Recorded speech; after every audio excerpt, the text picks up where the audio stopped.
Another major lawsuit that involved you, and this one I think involved Dave as well, Dave Mays. It was coming left and right. Yeah. your editor-in-chief, Kim Osorio. Kim. Another landmark case, because at that time, you didn't see, like, Kim she was ahead of the curve in terms of filing sexual harassment lawsuits against her bosses. Yeah. This is before Me Too, before any of these types of movements.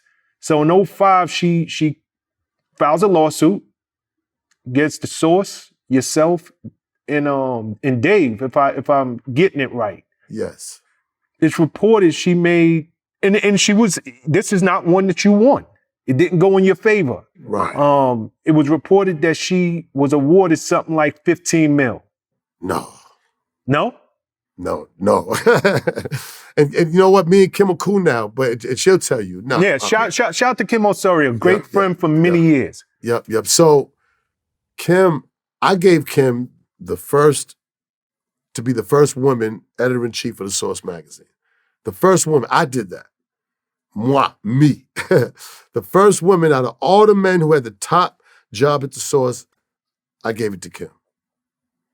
I believed in her. I believed that, because that job was so crazy, man. Like, Dave got a business. There's a business side over here. Me and Dave's the business side. I'm brand management at this point. Like, I'm actually in my groove. It was a point where I was really in my groove, but like Source Hip Hop Hits, I brought that to the table. We sold over 5 million domestically.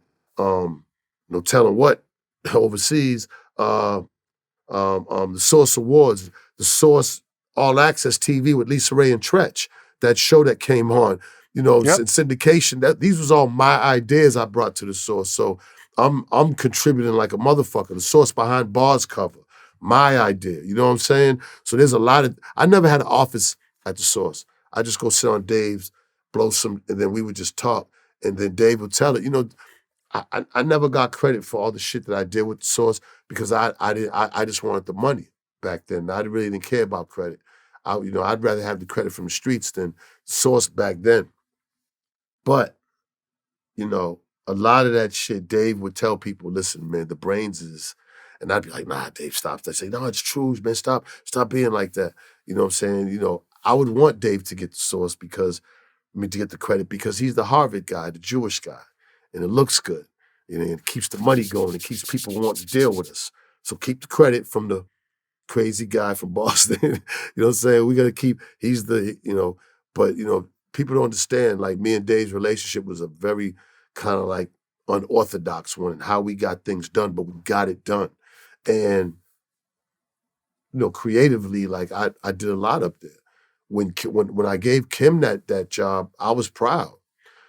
Carlito had just got out of jail. I gave Carlito a job. I mean, guys was coming out. I was giving guys out of jail and guys in the streets jobs to write and step up. I gave Twan and them from Feds an office, Feds magazine. Cavario from Don Diva, we hired him because he was a hell of a writer. I was giving street guys opportunity where, traditionally it was just you'd come through college and you'd be at The Source and shit.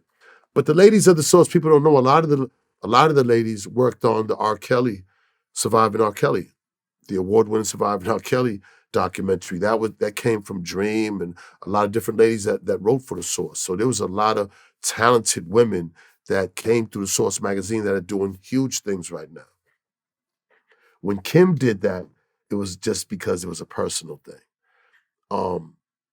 She had been there 5 years, and that job, like I said, because you got to understand, the 5 mics was the holy grail. But if you giving people 2.5 mics, and the business side is trying to justify getting hundreds of thousands of dollars in advertising from, but you're giving an artist 2 mics, nobody understand that part because everybody's thinking integrity. But there's not too much integrity with business. Integrity has to be broken sometimes, and that's just business.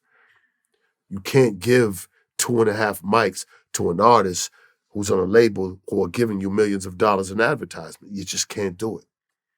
So, sometimes, man, they want to stand by and, look, motherfucker, we writing the checks.